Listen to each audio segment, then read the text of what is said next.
Welcome, pagans, heathens, and curious Christians to yet another episode of Pagan Haven, where learning builds community. I'm your host, Astrid Dawn, and I'm bringing you guys a special episode for two reasons.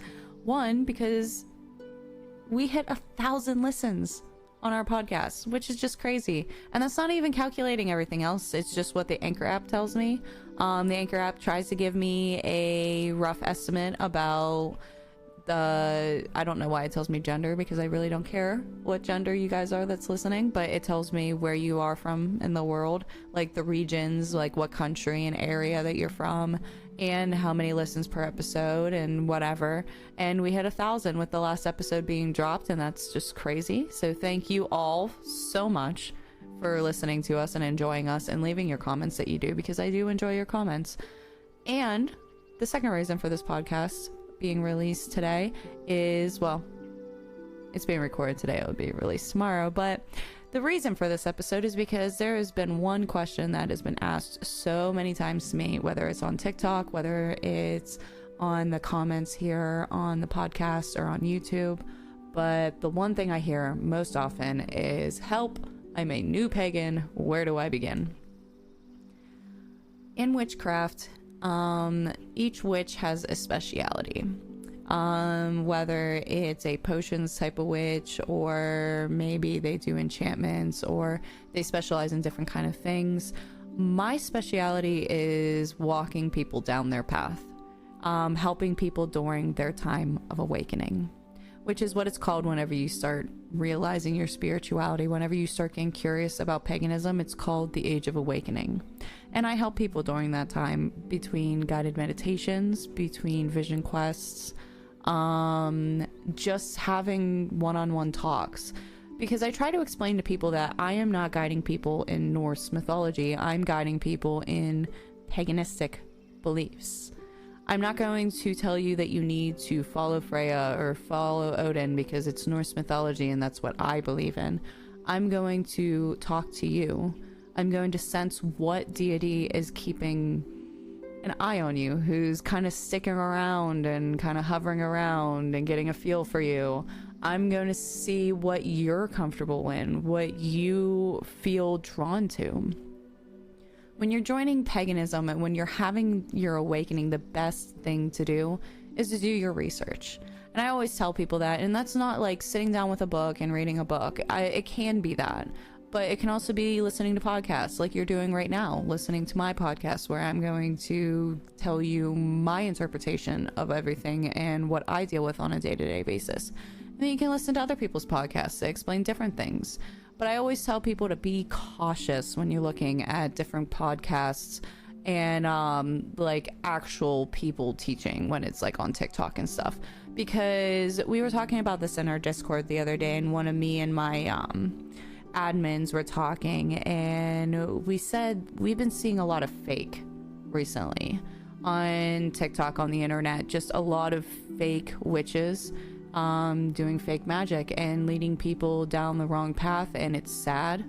And that's why I have my brand and my company and my podcast, because I'm hoping that if people listen to me and people at least take what I have as a basis and be able to build on top of that, it will help people lead them down the good path and not the bad path.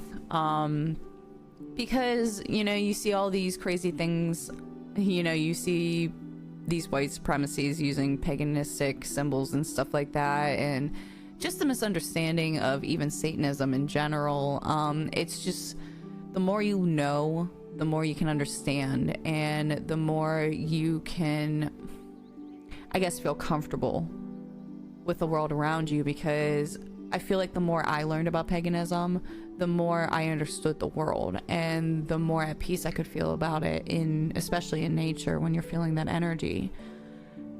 And just to explain to you about a little bit of my background, I guess, I've explained it in different podcasts, and I know I've explained it on TikTok, but I started studying pantheons at age 10 just because I was interested in it. I would look into different deities and different way that different religions were practiced. And it had started with just Norse, Greek, and Egyptian, but I had branched out into like Native American and like closed and open practices. I want to look into. I wanted to understand all of them just to see the different similarities between them, the differences between them. You know, it was interesting to me. So I'm about to be turning 28 here on March 10th. So it's been 18 years of me studying this stuff. I chose Norse mythology when I was 20. That's when I like felt like it was ready to walk down that path. Before that, I was Christian. I was going to church with my parents. So I know Christianity very well. I come from a very Christian and Catholic family. So that's why I'm able to do these comparisons whenever I talk about Christianity versus paganism, because I was a Christian studying paganism, and I just happened to find my home in Norse mythology alongside Freya because I had heard her voice. And speaking of hearing her voice, a lot of people ask, you know, how do you know which god or goddess is right for you? When you're looking at Christianity, because, you know, Christianity kind of seems to be like the default religion where, you know, when people think of religions and how they're practiced, most often they look at Christian practices, and you see that people will pray to God, Jesus, or, you know, what they believe in, and they don't really get answers. They think that they'll see it in their life, but basically you always hear, I'll pray for you and stuff like that. Now, when we're looking at paganism, this is the one thing that always sets people off, especially when they're in the age of awakening, because they are not expecting it and they are not used to it. Paganistic gods are very vocal. Once they have an inkling that you are even curious about them, they're going to start talking to you. And it can be unnerving sometimes, because sometimes you can actually hear their voice. They're talking to you and you can hear them. Or other times you're just seeing more signs and symbols that are very in your face. Like, they are very hard to miss. You can't miss them. You very much know it's a sign from that god. There's a lot of different ways to be able to communicate with gods, and it's not always talking specifically to them, because sometimes it takes power, energy, and mental discipline to be able to have these full-on conversations that some of us do have with our deities. I always try to say it's best to try to find a guide whenever you're first awakening. I didn't have one, so it was definitely very difficult for me, but being that I had learned a lot about it before having my awakening, it made it a little bit easier. That's why I became a guide myself, because I figured if I can make the process easier for other people, like, you know, why not? So you're probably wondering, well, what's your first steps to do all of this? Research. Research is the one thing I always say. So after you do your research, you're going to start feeling what's right for you. I always say, when it comes to spirituality, when it comes to magic, it is a gut feeling. You have to listen to your gut. So when you're reading about these different pantheons, when you're reading about these different deities, you want to see what speaks to you, what you understand, and what makes sense to you for your life and for your beliefs. Whenever you start seeing, like, maybe you're like, oh, well, I'm leaning more towards the Celtic. Celtic seems like that's what I want. But there's some, you know, Norse beliefs that I kind of agree with as well. That's okay. Like I said, in paganism, we believe that all religions are, you know, they're real. They all intertwine with each other. They're all connected. We also believe that you can have different deities from different pantheons. So I could be Norse. Well, I am Norse. I'm a Norse pagan, and I follow Freya. But if I decided, or I don't want to say decided because it's not like I reach out to the gods, but say Poseidon, I'm just grabbing a random name out of nowhere, but say that Poseidon taken an interest in me and wanted to work with me. I could still say that I'm a Norse pagan, but I just happen to walk alongside Poseidon and Freya. It's something that does happen, and I've also heard of Christians that also do believe in some paganistic beliefs. Hell, I've even heard of witch Christians. Christian witches, which is crazy to me. I've actually worked with one before, and it blows my mind, but those are the Christians I love. the curious Christians that I welcome to our account. And to the people that are listening to this right now, there's a curious Christian, seriously welcome, because I very much enjoy having you guys around, because you're the open-mindedness that is paganistic belief. Because paganistic belief is about open-mindedness. It's about understanding and learning from one another and being able to share the world around us. Paganism in general is about the energy of the earth. And that's what I love about paganism, and like the most about paganism is that you feel that energy. You feel the calmness of nature. And sometimes you can feel the wrath of it. Sometimes you can feel the sorrow of it because you are that connected to it. I always tell people you'll never understand the full power you hold within you. You continuously grow, you continuously learn, and you find new things out about yourself. You find new things out about maybe even your deities or the way you live your life. And it's something that you grow with and you constantly learn, and it's stimulating. And that's what's exciting to me, because I look for very intellectually stimulating things, and I feel like that's what paganism is. I feel smarter being in it. It's weird to describe. But anyways, I'm sorry, I'm going on a rant and a tangent. That's what happens when I don't have a script in front of me. I'm just doing this episode for you guys. But yeah, after you start going for your gut feeling and what pantheon you feel more comfortable in and what deity you feel more comfortable with, you're gonna want to start looking at building an altar. And now I do want to say that it's okay not to have a deity. Some people don't. Some people won't have one for years, and then one comes into their life. Deities can come and go. So just because you don't have a deity right now, you don't have to feel like you're not welcome in paganism. It just means right now you don't have anyone walking your path, but that doesn't mean you can't still walk your path. But building an altar, you want to do that mainly as a protection ward around you, but also showing your, mainly for the deities, but showing your devotion to the deities. See, I follow Freya, so I have a Freya altar with a statue of her, with rose petals and some crystals, candles, and some other things that I use to offer to her. And that's what you want to try to do when you're building your altar. You want to have something that symbolizes what you're building the altar around. You want to think of the 4 elements when you're thinking of fire, water, air, and earth.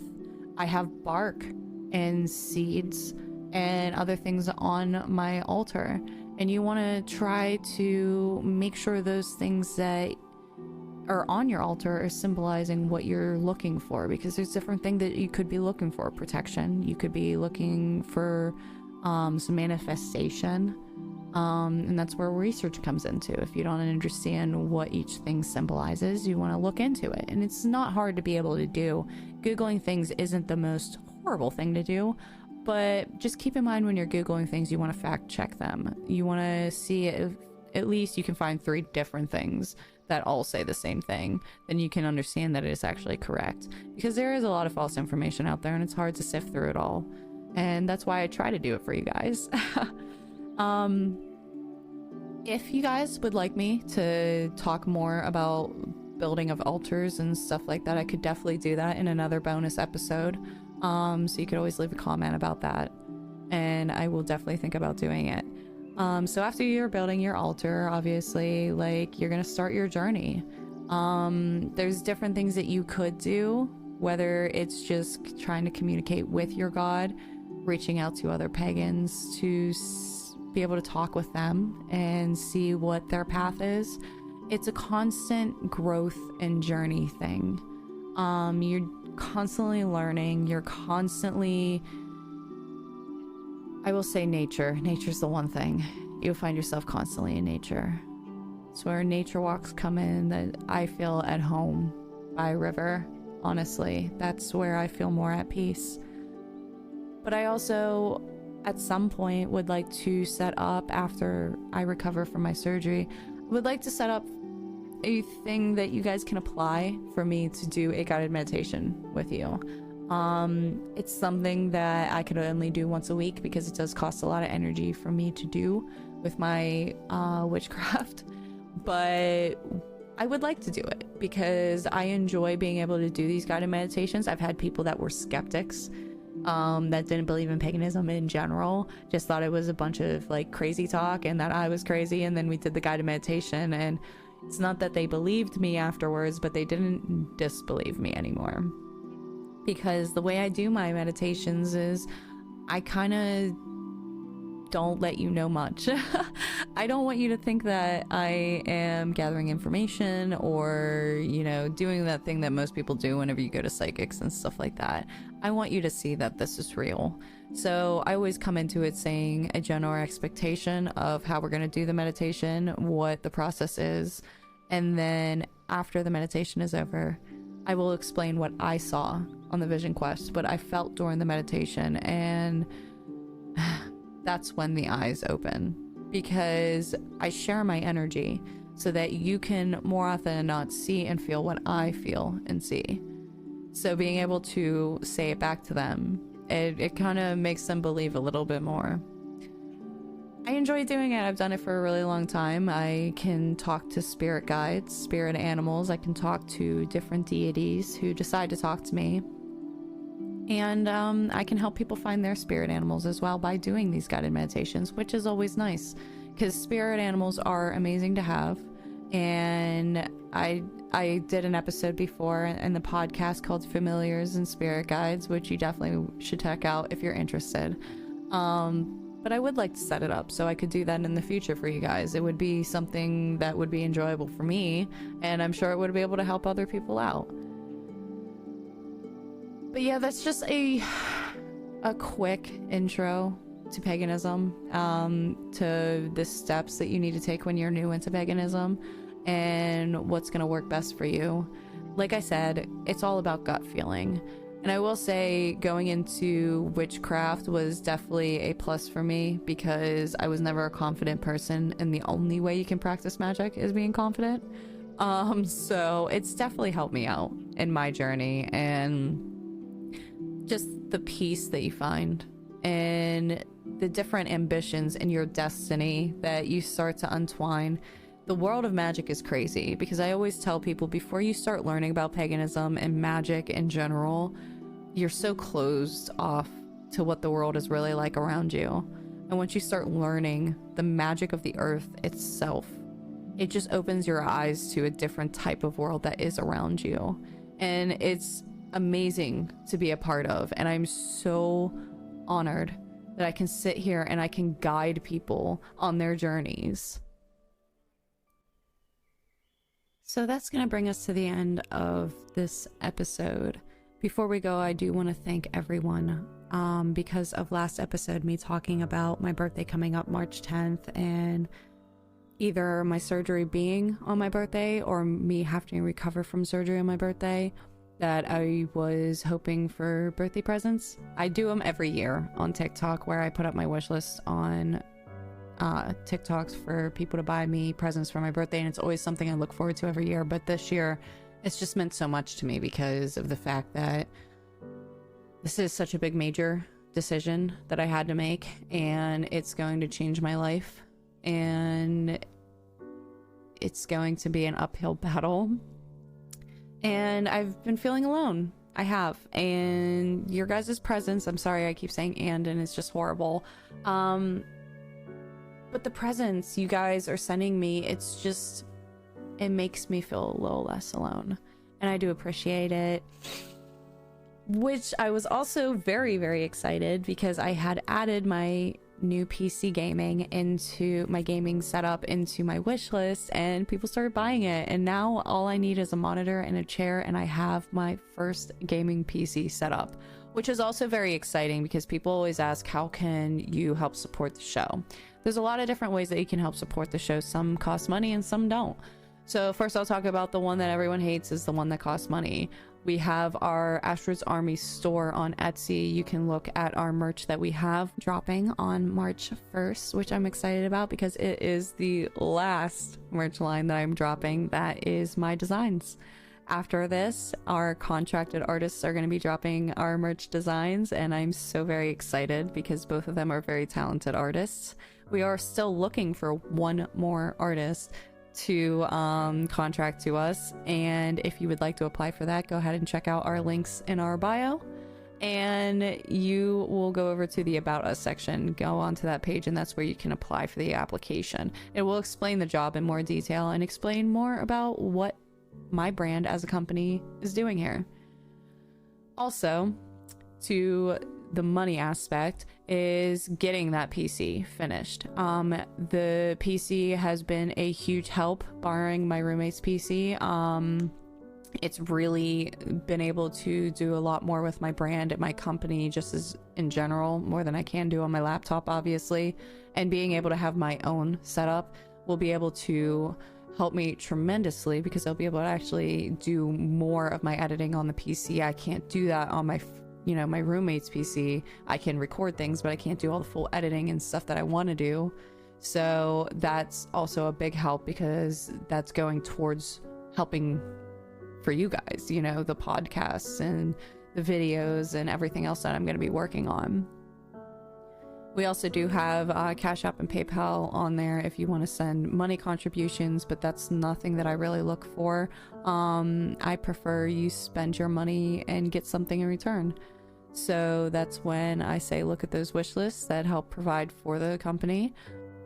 I am actually also very excited to be able to tell you that we are getting our own studio built.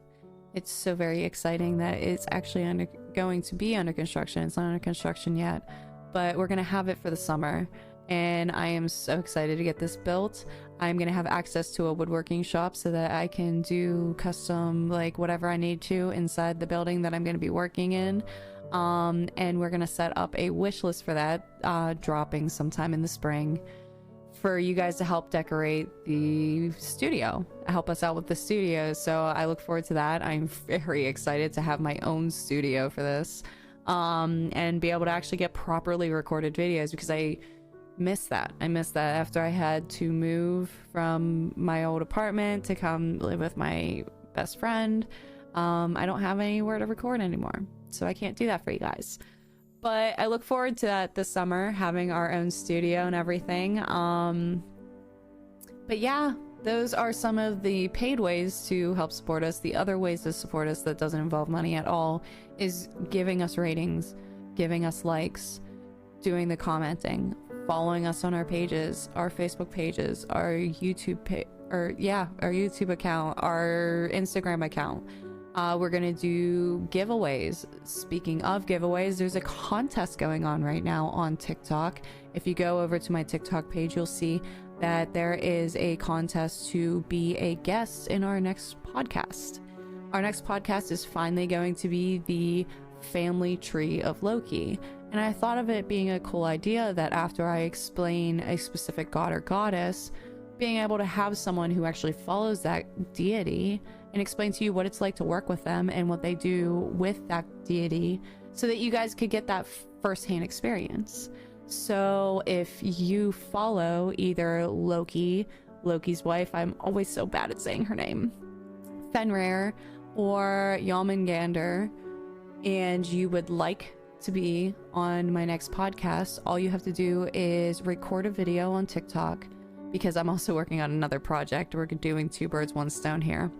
Record a video why you love paganism, or why you love being a pagan, why you love the community, and make sure you talk about the specific deity that you follow.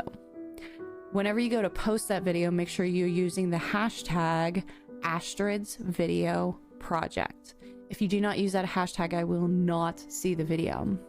Now I need the entry for this video to be in by March 15th, so I can start getting that podcast put together and have it put out for you guys. Now today is my appointment for my pre-op, to find out when I'm actually going to have surgery, when I'm going to be recovering and everything. So I don't know when my next podcast episode is actually going to come out, but I would like to have all the video submissions by March 15th so I can at least plan while I'm in my recovery. Again, I just want to thank everyone who's been supporting the show, everyone who's been supporting me personally, and especially everyone who's been giving me those birthday presents, because it means more than you'll ever be able to understand. But thank you again for joining us for this episode. I hope my ramblings and my rants still educated you and gave you some idea of your next steps in your pagan journey. And just as I always say, I will see you next time, and please keep learning.